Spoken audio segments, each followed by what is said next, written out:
Entonces vamos a mirar toda esta sección de la Biblia, pero bajo la idea de las relaciones en el reino de Dios. ¿Cuál es la forma de relacionarnos en el reino de Dios?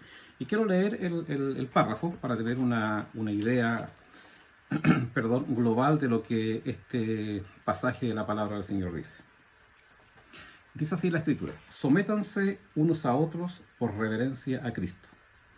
Esposas, sométanse a sus propios esposos como al Señor, porque el esposo es cabeza de su esposa, así como Cristo es cabeza y salvador de la iglesia, el cual es su cuerpo. Así como la iglesia se somete a Cristo, también las esposas deben someterse a sus esposos en todo. Esposos, amen a sus esposas, así como Cristo amó a la iglesia y se entregó por ella para hacerla santa. Él la purificó, lavándola con agua mediante la palabra, para presentársela a sí mismo como una iglesia radiante, sin mancha, ni arruga, ni ninguna otra imperfección, sino santa e intachable. Asimismo, el esposo debe amar a su esposa como a su propio cuerpo. El que ama a su esposa se ama a sí mismo, pues nadie ha odiado jamás a su propio cuerpo. Al contrario, lo alimenta y lo cuida, así como Cristo hace con la iglesia, porque somos miembros de su cuerpo. Por eso dejará el hombre a su padre y a su madre, y se unirá a su esposa, y los dos llegarán a ser un solo cuerpo. Esto es un misterio profundo. Yo me refiero a Cristo y la iglesia. En todo caso, cada uno de ustedes ame también a su esposa como a sí mismo, y que la esposa respete a su esposo. Hijos, obedezcan en el Señor a sus padres, porque esto es justo. Honra a tu padre y a tu madre, que es el primer mandamiento con promesa, para que te vaya bien y disfrutes de una larga vida en la tierra.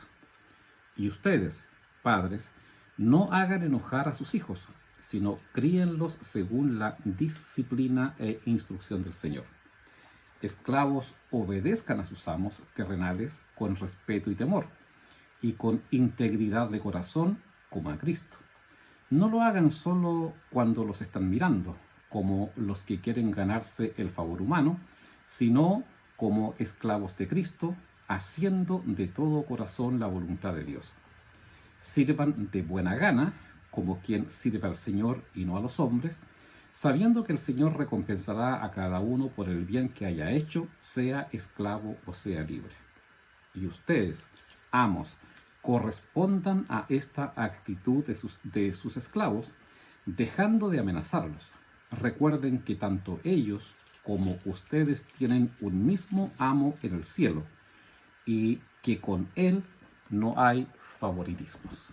Hasta ahí la lectura de la palabra del Señor, y que, vuelvo a decir, tiene que ver con toda una sección que está tratando el tema de relaciones, especialmente el tema de las relaciones en familia. Muchas veces, en este afán de enfatizar ciertas partes, generalmente lo que hemos hecho o lo que hemos escuchado, ¿verdad?, es que este párrafo o esta gran sección se trabaja por sectores más pequeños.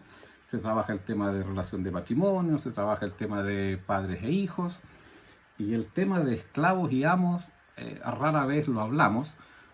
Sin embargo, está incluido todo en la misma temática, que tiene que ver, reitero, y es lo que quiero proponer en esta mañana, que trabajemos lo que tiene que ver con la dignidad de las relaciones, ¿ya? La dignidad de las relaciones. Voy a ir ahí compartiendo en pantalla algunas diapositivas para que vayamos un poquito comprendiendo lo que dice esta sección. Tengo una primera diapositiva ahí que es un salmón, ¿verdad? Es un salmón. En el sur de nuestro país y también en otros lugares del mundo, obviamente, encontramos este pez, entre otros, pero este es el más llamativo, que se cuenta de que este salmón, una vez que nace, se va hasta los ríos, vive en el agua dulce, Pero cuando llega el momento en que este salmón tiene que desovar y que tiene que dar a luz nuevos salmoncitos, ¿verdad? Nuevas crías, emprende un camino, subiendo contracorriente, yendo contra la venida natural del agua, para llegar al lugar donde en algún momento él también, por así decirlo, nació, y en ese lugar de origen, donde alguna vez nació, vuelve a desovar y vuelve a dar vida. Muchas veces estos salmones, luego de que han llegado a ese lugar, mueren. Cumplen con el propósito simplemente de llegar a desovar. Y en este recorrido contracorriente, este salmón muchas veces se va incluso deformando. No sé si ustedes han visto, yo he tenido la oportunidad de mirar en televisión algunos programas de este tipo, donde muestran cómo el salmón, ¿verdad?, va siendo golpeado por las rocas, va siendo golpeado por el agua, y sin embargo cumple su propósito de llegar al final del recorrido para poder lograr el objetivo de desovar y que esto preserve de alguna manera la especie, ¿verdad?, que ellos tienen. Y quiero que tengamos esa figura en mente al acercarnos a este pasaje de la Escritura, porque en el fondo cuando miramos este tema o este pasaje que hemos leído a la luz de pensar respecto de la dignidad de las relaciones, nos vamos a encontrar de que detrás de esto que Pablo o que Dios nos dice a través de Pablo está un camino contracultural, ¿verdad? Un camino que no es fácil, que es difícil de desarrollar, pero que tiene un objetivo muy importante. Entonces, como siempre, quiero que tengamos algunas preguntas en mente. Una primera pregunta es cómo eran las relaciones en el mundo antiguo. Este es un tema súper relevante porque muchas veces nosotros leemos este pasaje de Efesios y como que este pasaje de Efesios y algunos otros más no nos llaman mucho la atención, ¿verdad? Pero cuando uno logra profundizar un poquito cómo eran las relaciones en el mundo antiguo, nos vamos a dar cuenta de que lo que Pablo está diciendo es una cuestión revolucionaria, ¿verdad? Los creyentes eran, permítanme decirlo así, gente peligrosa para el sistema, dado lo que ellos estaban planteando. Pero eso no podemos percibirlo a menos que descubramos cómo eran las relaciones en el mundo antiguo. Esa es una primera pregunta. La segunda pregunta es, ¿qué elemento novedoso aportó el Evangelio? ¿Ya? En las relaciones normales que habían allí, entre comillas normales porque era lo que se usaba, ¿qué elemento novedoso aportó el Evangelio? ¿Con qué cosa nueva apareció, ¿verdad?, el cristianismo? Y la tercera pregunta es, ¿de qué manera estamos llamados a vivir las relaciones en familia en el día de hoy? ¿Ya? Tres preguntas que espero que el Señor también nos guíe esta mañana a ir encontrando orientación respecto a esto. Bueno, lo primero es que miremos el contexto de relaciones en el mundo antiguo. Tenemos ahí una diapositiva también que nos muestra una familia bastante más amplia de lo que comúnmente nosotros pensamos, ¿verdad? Cuando hablamos de familia hoy día se nos viene a la mente inmediatamente un papá, una mamá, un hijo o dos hijos, y se acabó la historia. Pero cuando hablamos de la familia de la época en que Pablo escribe, y con mayor razón era el Antiguo Testamento, pero centrándonos en la época del libro de Efesios, por allá por el 60, 70, 80 después de Cristo, la familia estaba compuesta no solamente por los padres, sino que también estaban los abuelos, estaban los nietos, estaban los esclavos. Fíjate, los esclavos eran parte de la familia. Por eso que esta sección de Efesios no solamente debe incluir padre, madre, padre, hijos, esposo, esposa, sino que también incluye el tema de los esclavos. Había abuelos, había tíos, ¿verdad?, que formaban esta familia. Entonces eso es muy importante tener en cuenta de que la familia era bastante más amplia de lo que pensamos nosotros hoy día comúnmente. Y cuando Pablo escribe entonces este pasaje, ese es el contexto de las personas que componían la familia. Bueno, una de las cosas que encontramos al revisar un poco la historia de cómo eran las relaciones de familia en aquel tiempo, voy a tratar de ampliar un poquito esta diapositiva para que se vea mejor. Ahí creo que se ve mejor, ¿ya? Una de las cosas que encontramos allí es que cómo era el trato con la mujer. El trato con la mujer. Algunas cosas, porque no logramos colocarlas en detalle, quizás las más relevantes. Primero que nada, la mujer no era objeto de educación, ¿ya? No recibía educación. El que era educado intencionadamente en el mundo antiguo era el varón. Y si alguna mujer tenía algo de educación, lograba avanzar en algo de educación, era la cuestión mínima, lo básico, ¿verdad? No eran objeto de educación. Segundo, las mujeres no podían ser, por ejemplo, testigos en un tribunal.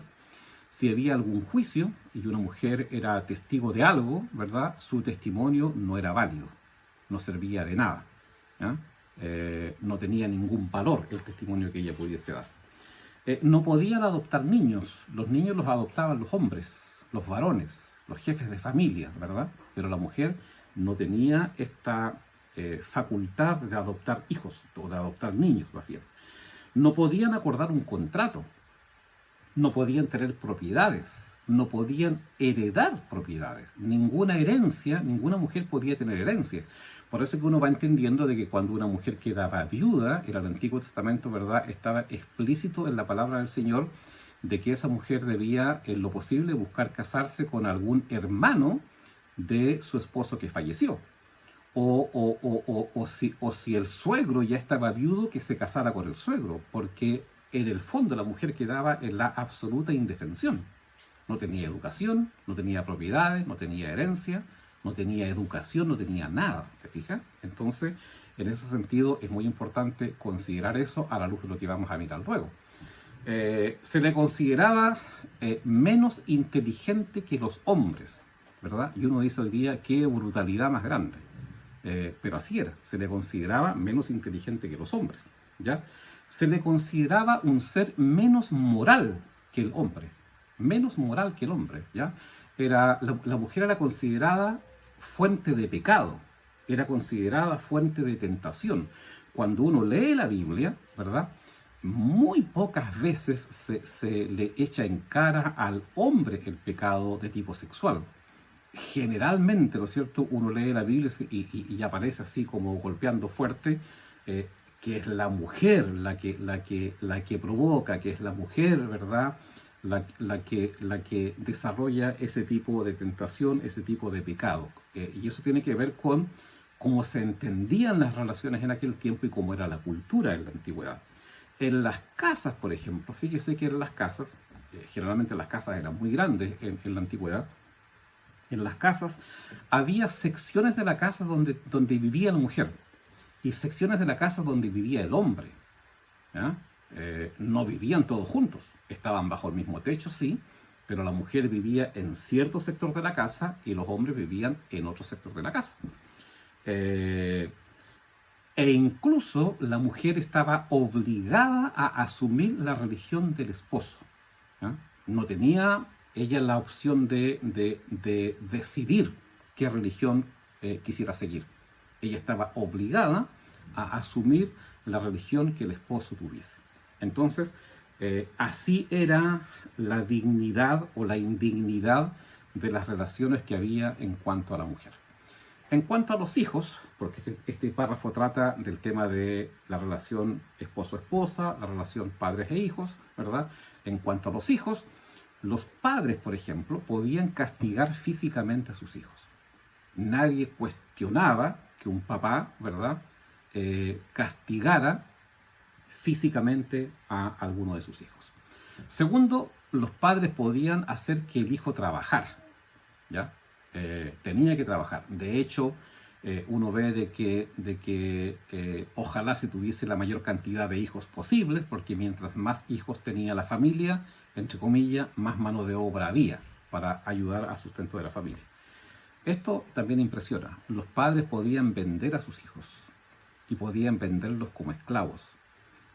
Uno ve en algunas historias del Antiguo Testamento, ¿verdad?, que en tiempos de crisis económica o de gran necesidad, las familias vendían a sus hijos como esclavos, ¿ya?, para poder tener alimento, para tener lo necesario para poder vivir.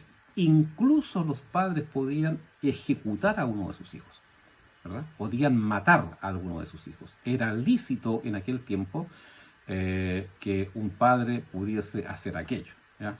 Era parte de lo que sucedía en la cultura. En cuanto a los esclavos debían asumir, al igual que la mujer, la religión de sus amos, ¿ya? Ellos no tenían otra alternativa que si el amo tenía cierto tipo de religión o adoraba a cierto Dios, el esclavo también estaba obligado a aquello. Debían obedecer a sus amos en todo. No tenían derecho alguno, ¿verdad? No tenían derecho alguno. Podían ser castigados y muertos. Podían ser vendidos. Y sus hijos que ellos tenían se transformaban inmediatamente en esclavos de ese amo, del dueño de la casa donde ellos vivían. Amados hermanos, este era el contexto cultural de las relaciones de familia en la antigüedad. Este era el contexto cultural. ¿Por qué quise tomarme un tiempo en describir aquello? Porque Pablo, cuando escribe Efesios capítulo 5, versículo 21, ¿verdad?, lo que dice Pablo en el 5:21 es una cuestión sorprendente. Él dice: sométanse unos a otros por reverencia a Cristo. Y nosotros siempre hemos leído esto solamente en el tema de hombre y mujer, nada más, ¿verdad? Pero acá está hablando de las relaciones entre las personas. Y el apóstol Pablo entonces está diciendo que en este contexto, con este sistema de vida que acabamos de describir de alguna forma recién, el cristianismo ofrece una nueva forma de relación. Y esta nueva forma de relación es: sométanse unos a otros por reverencia a Cristo. Ya estas relaciones de las cuales Pablo está hablando estaban basadas en seguir a Cristo. Por eso que está diciendo: sométanse unos a otros por reverencia a Cristo, ¿verdad? O sea, era el tipo de relación que se establecía, entre creyentes, entre hombres y mujeres creyentes. No era un tipo de relación que se podía llevar a la sociedad, al resto de la sociedad, pero estaba estableciendo una cuestión absolutamente diferente, una cuestión absolutamente nueva, ¿verdad? Y estas relaciones, reitero, basadas en seguir a Cristo, basadas en la libertad y el amor, fueron entendidas en aquel tiempo como una amenaza. Fueron entendidas como una forma que traía destrucción para la sociedad de aquel tiempo, ¿verdad? Fueron entendidas como la religión cristiana fue entendida como peligrosa, como subversiva, como algo que alteraba el sistema imperante, ¿ah? No solamente, que este dato es importante tenerlo en cuenta, ¿verdad? No solamente porque ellos tenían otro Dios, no, sino que porque la creencia en este Dios significaba establecer otro tipo de relaciones. Y al establecer otro tipo de relaciones, entonces esto colocaba en jaque a todo el sistema. Lo explico de la siguiente manera. ¿Por qué esto colocaba en jaque a todo el sistema? Gálatas capítulo 3, versículo 28, que vuelvo a decir, para nosotros en nuestra cultura pareciera que no dice mucho. Sin embargo, para aquel tiempo esta era una bomba en la cultura de aquel tiempo. Pablo dice: ya no hay judío ni griego, esclavo ni libre, hombre ni mujer, sino que todos ustedes son uno solo en Cristo Jesús. Y yo me imagino que cuando la gente de aquel tiempo leía esto, quedaban congelados, ¿verdad? Quedaban pasmados. ¿Cómo era posible que en aquella cultura donde la mujer no tenía ni un derecho? Ya describimos hace un rato atrás, ¿verdad?, la opresión en que la mujer vivía. ¿Cómo era posible que en esa cultura donde la mujer no tenía ningún derecho, El cristianismo dice, en Cristo ya no hay hombre ni mujer, sino que todos son uno en Cristo Jesús. Explota la bomba, ¿verdad? Explota la bomba. Desarmaba el sistema. ¿Cómo es posible que en una cultura donde el esclavo no tenía ningún derecho, peor que la mujer, ¿verdad? Acá aparece diciendo la Escritura, ya no hay judío ni griego, ya no hay esclavo ni libre, ya no hay diferencias entre esclavo y amos, porque todos en Cristo Jesús son uno solo. No sé si logro traspasar esto, ¿verdad? Pero esto era incomprensible en aquella cultura. Este tipo de relaciones que el cristianismo está proponiendo, este tipo de relaciones que el cristianismo está solicitando a los hombres y mujeres que han recibido a Cristo en su corazón, era una cuestión que alteraba absolutamente el sistema. Era una cuestión que alteraba absolutamente la forma de vida de la cultura de aquel tiempo. Otro ejemplo, 1 Corintios capítulo 7, versículo 15. ¿Ya? 1 Corintios 7, 15 dice así: si el cónyuge no creyente decide separarse, no se lo impida. En tales circunstancias, el cónyuge creyente queda sin obligación. Dios nos ha llamado a vivir en paz, ¿verdad? Esto era absolutamente contrario a la creencia de aquella época. La creencia de aquella época era que la mujer estaba obligada a asumir la religión del marido. Y aquí la palabra nos está diciendo, ¿verdad?, de que el cónyuge creyente no está obligado a permanecer con el cónyuge no creyente si este último decide separarse. Es decir, si el hombre no creyente decide separarse de su mujer, Pablo está diciendo, la mujer tiene libertad y tiene derecho para poder separarse. Esto es sorprendente.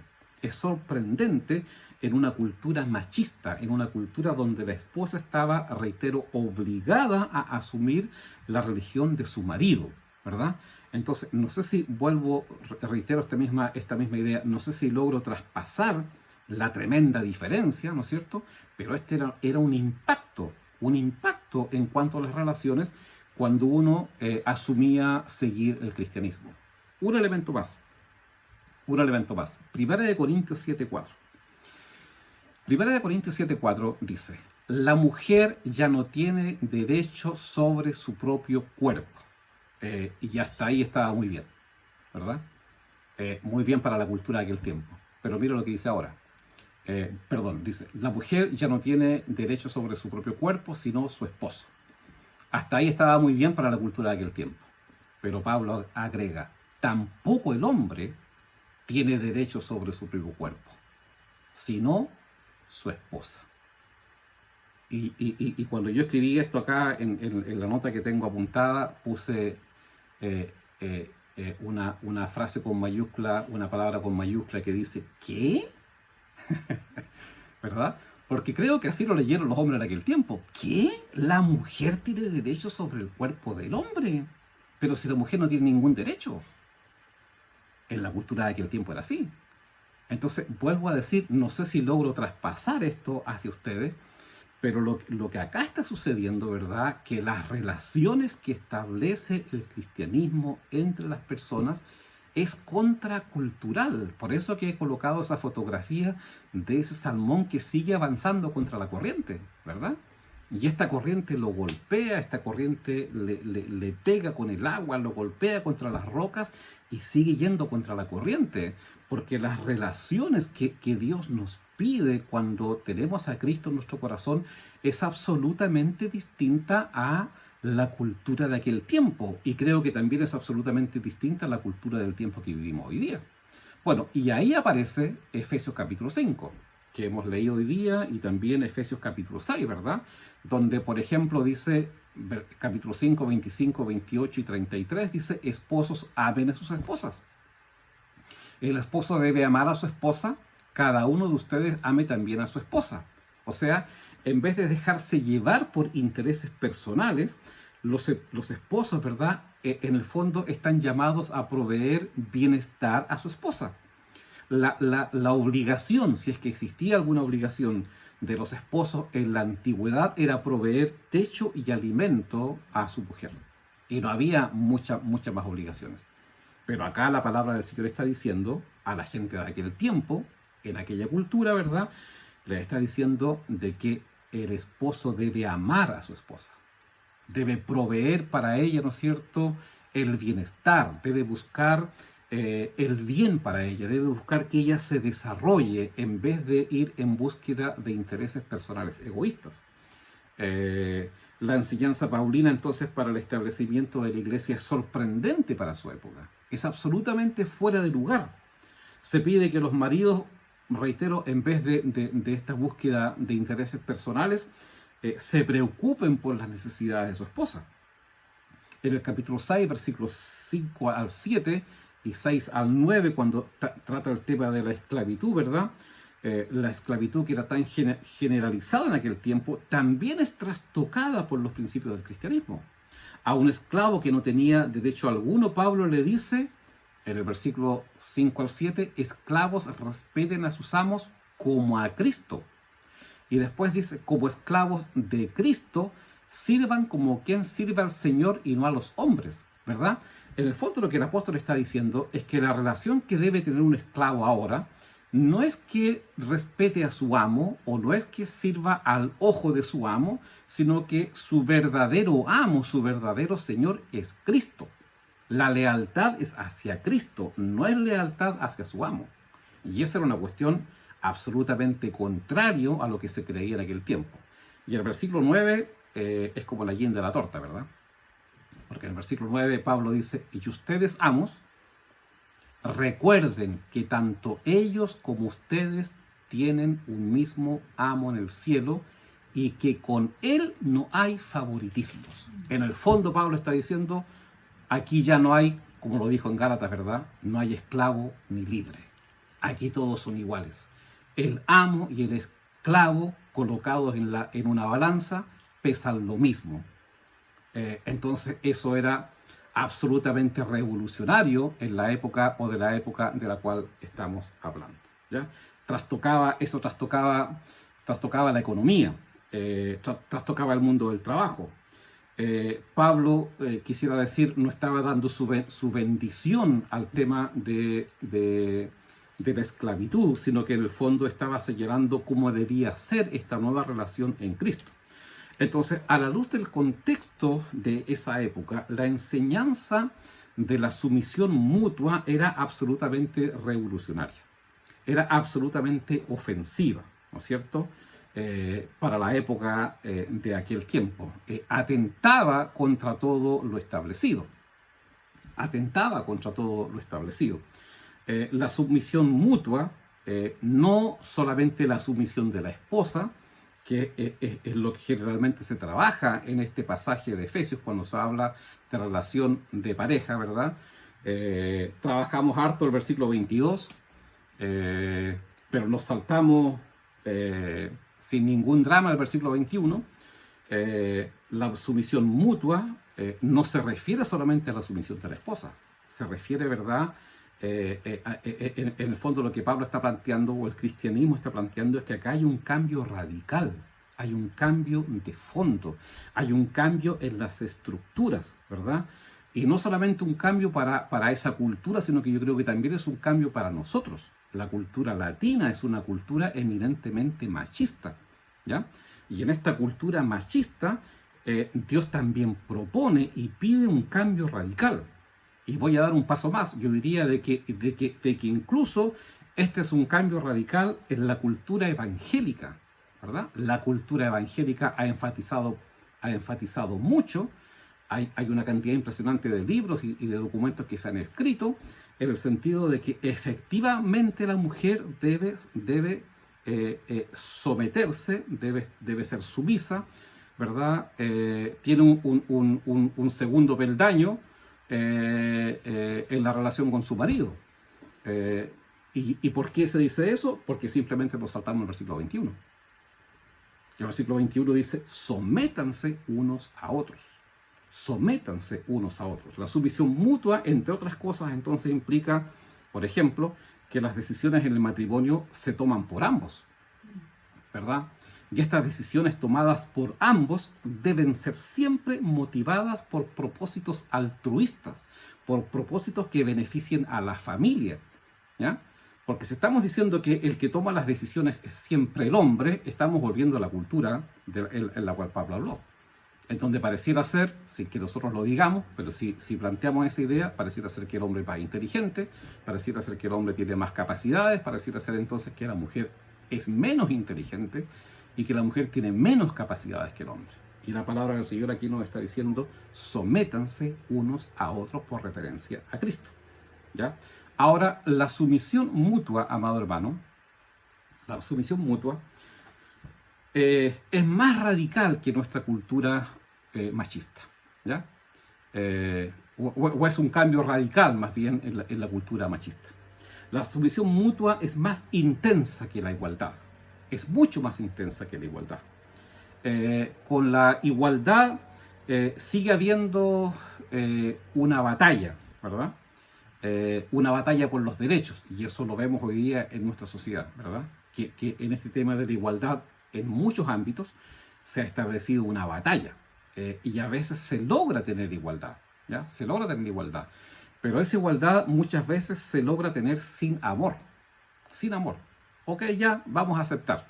Por ejemplo, debe haber igualdad de hombres y de mujeres en un directorio determinado de una empresa. Ok, la ley dice y hay que hacerlo, pero es una igualdad sin amor. Es una igualdad, ¿verdad?, que si le preguntaran a la gente libremente cómo se hiciera, no lo harían así. Cuando hablamos de sumisión mutua, la sumisión mutua es mucho más intensa que la igualdad. Con la sumisión mutua se hace un abandono de los derechos y nos apoyamos el uno al otro. Y eso da como resultado entonces una igualdad de valor, ¿ya? Una igualdad de valor que sí tiene peso, que sí tiene trasfondo, que sí tiene estructuras sólidas en las cuales uno afirmarse. Entonces, el cristianismo no solamente debe buscar luchar por la igualdad, sino que en el fondo debe buscar luchar por una sumisión mutua, donde exista una igualdad de valor. Ese es el tipo de relaciones que en el Evangelio se deben desarrollar. Y es lo que el apóstol Pablo está entonces aquí diciendo. Bueno, avanzo hacia algo más que uno descubre en este pasaje. El esposo, dice el versículo 21, 22 o 23 más bien, el esposo es cabeza de su esposa, así como Cristo. Y las esposas deben someterse a sus esposos en todo, ¿verdad? La verdadera cabeza. ¿Quién es la verdadera cabeza? No sé si ustedes han escuchado, yo por lo menos sí, y no sé si ustedes han dicho, y yo creo que un mea culpa, yo también a veces lo he dicho, ¿verdad? Hemos hablado cuántas veces del sacerdote del hogar. ¿Ya? El hombre es el sacerdote del hogar.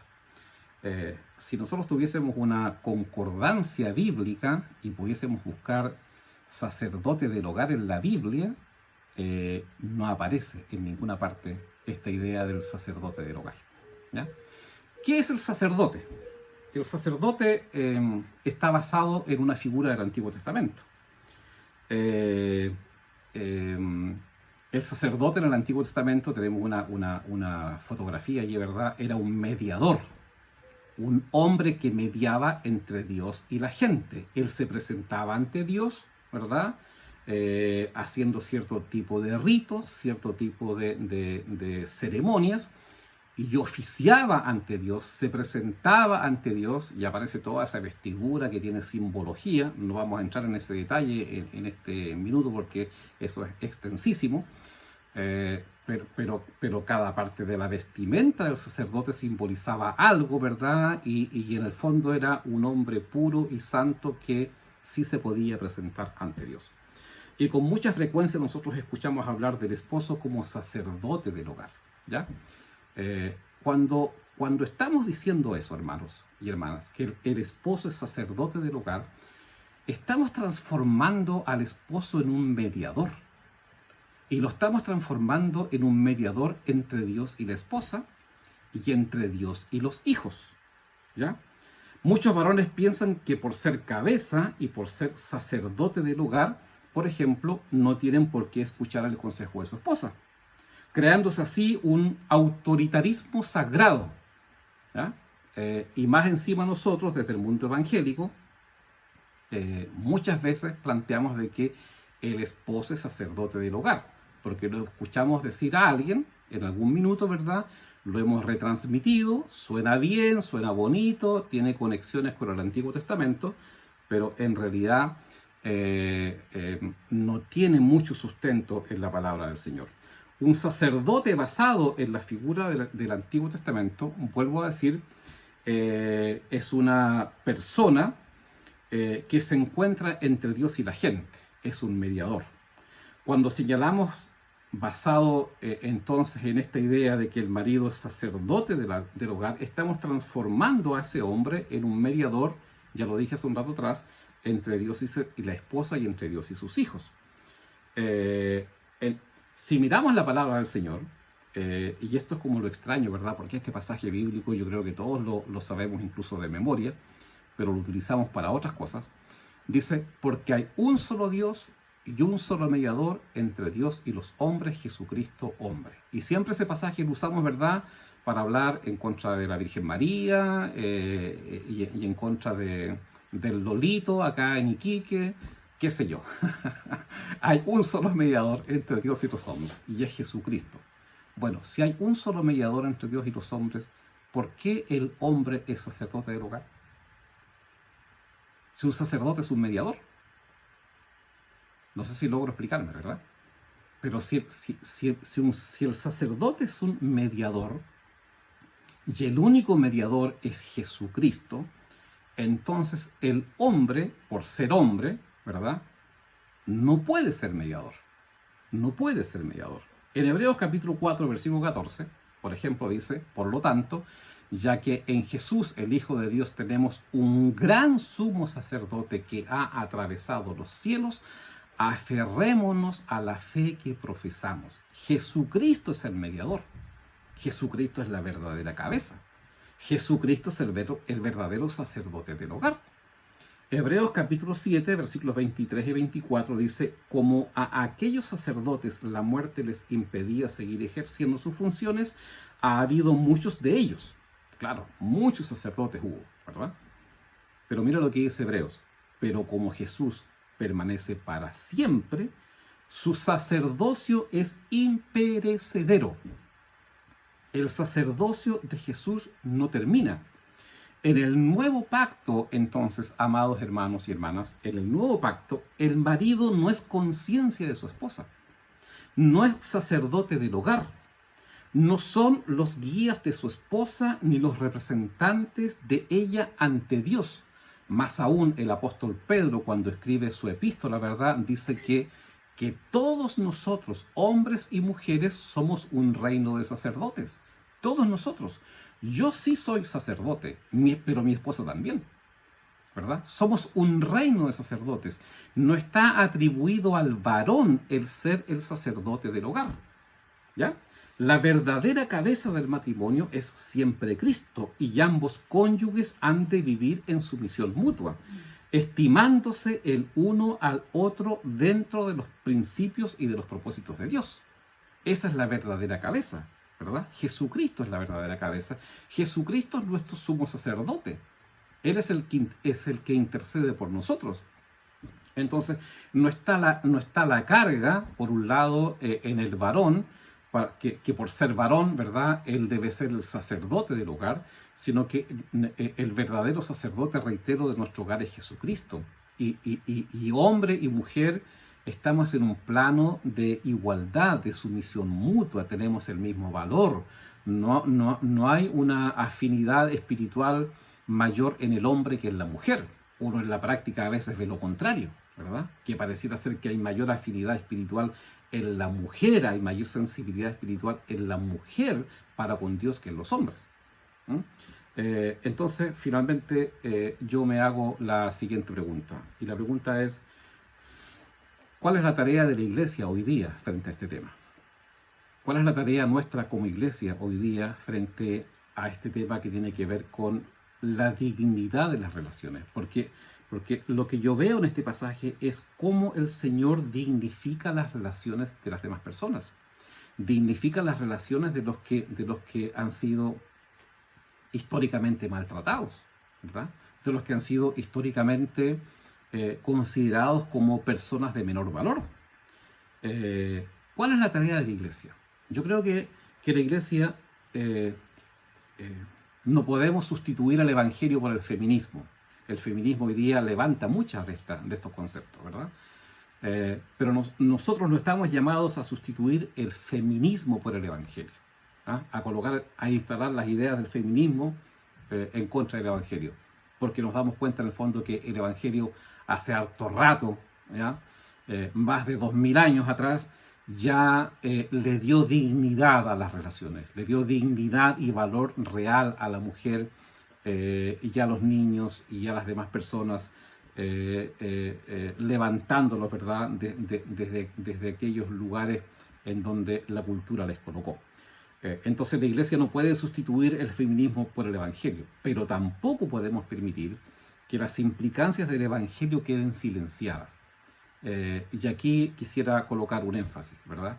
La iglesia, nosotros como pueblo de Dios, estamos llamados a vivir nuestras relaciones con la dignidad que la palabra lo pide, ¿ya? Porque si nosotros vivimos nuestras relaciones con la dignidad que la palabra lo pide para con las demás personas, va a ser contracultural, obviamente, ¿verdad? Nos van a mirar a lo mejor como una cuestión media rara.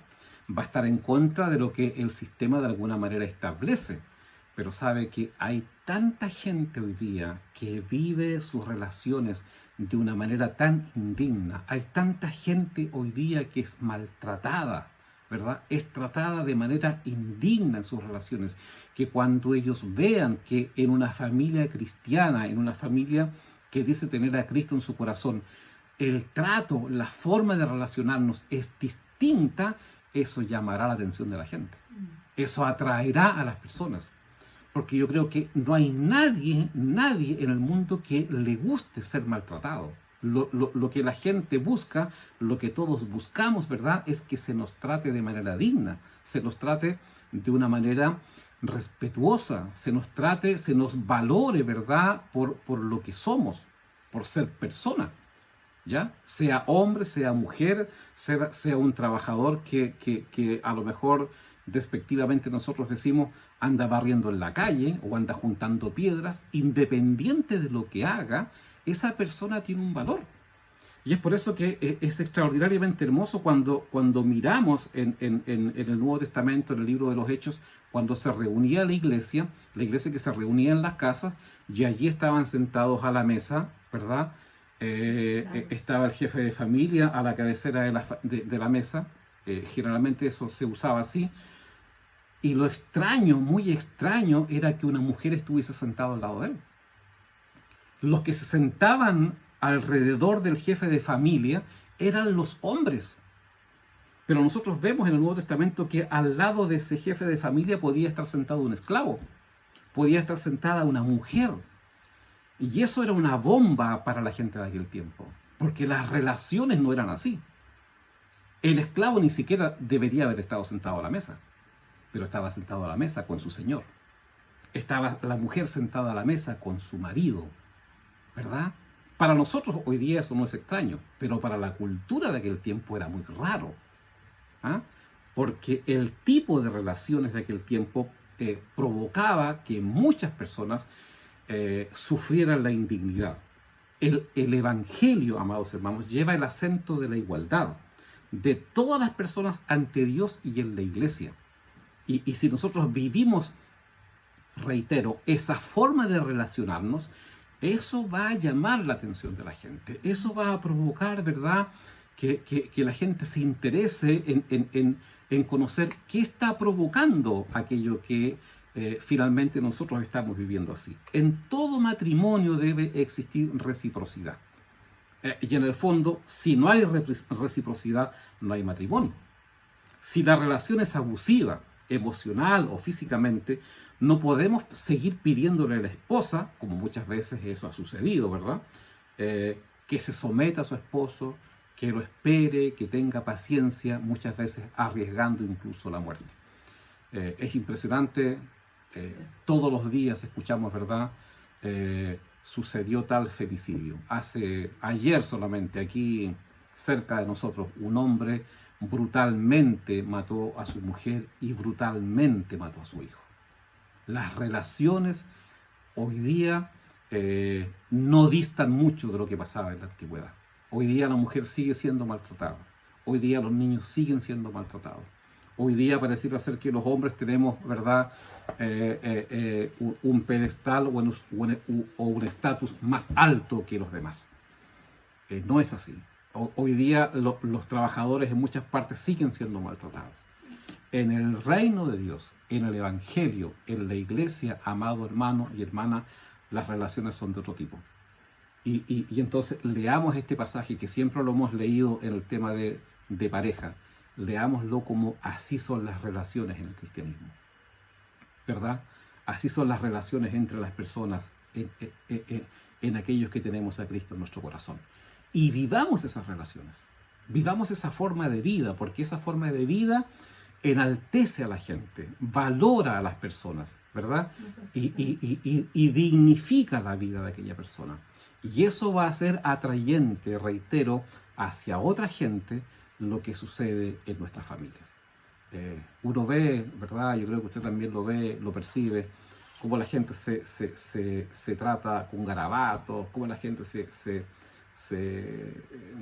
dice maldiciones, qué sé yo. Así se trata a la gente en el mundo hoy día. En Cristo Jesús las relaciones son diferentes.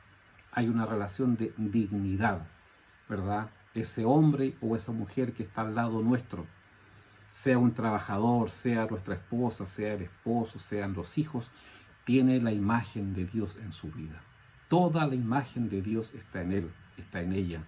Es un hombre digno, es una mujer digna. Ninguno tenga más alto concepto de sí que el que debe tener. Lo leíamos hace poquito en Romanos capítulo 12, ¿verdad? Ese es el tipo de relación al cual Dios nos convoca. Y que este año, hermanos amados, Dios nos ayude a vivir así. Unas relaciones, ¿verdad?, que dignifiquen al Señor, que glorifiquen a Dios y que dignifiquen a las personas. Que el Señor nos ayude, ¿verdad? Eso hay que trabajarlo en nosotros, hay que hacer cosas intencionadas en nosotros.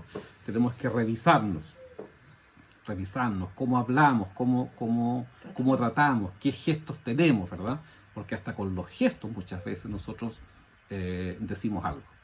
Puede que nuestras palabras no digan nada, pero el gesto lo dice todo. Que pidamos al Señor que trabaje en nuestro carácter, para que podamos entonces establecer este tipo de relaciones en el mundo en el cual vivimos hoy día. Les invito a que oremos al Señor. Amado Padre, te damos gracias. Siempre te decimos que te damos gracias por tu palabra, porque ella sigue estando vigente para nosotros, Señor. Y así como Pablo puso tanto énfasis, tanta intencionalidad en trabajar las relaciones entre las personas creyentes en aquel tiempo, en contra de la cultura, porque esto echaba abajo, Señor, incluso el sistema económico, el sistema de trabajo de aquel tiempo. Sin embargo, el apóstol, guiado por ti, trabajó con tanto esfuerzo, con tanta intencionalidad esto, y eso provocó que el Evangelio creciera, eso provocó que el Evangelio se expandiera, eso provocó, Señor, que grandes familias, grandes cantidades de familias vinieran a los pies de Jesucristo. A tal punto, Señor, de que el Evangelio se extendió por el imperio y fuera del imperio. Señor, ayúdanos también en esta época en que estamos viviendo a restablecer relaciones que sean sanas, restablecer relaciones que te glorifiquen a ti. Amén. Y que cuando te glorifiquemos a ti, Señor, dignifiquemos a las demás personas. Padre amado, ayúdanos a revisar nuestra vida, nuestro carácter, nuestra forma de ser. Te pedimos perdón en esta mañana si de una u otra forma hemos estado cayendo, Señor, fuera de lo que tú quieres. Y te rogamos, Señor, que nos ayudes a volver al camino, a colocarnos en tu senda, a ser hombres y mujeres, Señor, que establezcamos esta forma de relacionarnos en donde esta frase, Señor, que tantas veces hemos saltado, que el apóstol dice, sométanse los unos a los otros en el Señor. Padre, que eso esté siempre frente a nuestros ojos, el someternos el uno al otro, el respetarnos el uno al otro, el amarnos el uno al otro, el buscar el bien siempre de los demás, luchando en contra de nuestro propio egoísmo. Señor, bendícenos como iglesia este año. Necesitamos, queremos trabajar esta área de la vida, Señor, con mucha mayor intencionalidad. Y te rogamos que tú nos prepares, nos guíes y que podamos vivir este cristianismo, Señor, en medio de este tiempo, en esta cultura, a la manera que tú quieres. Te lo rogamos y agradecemos en el nombre de Jesús. Amén.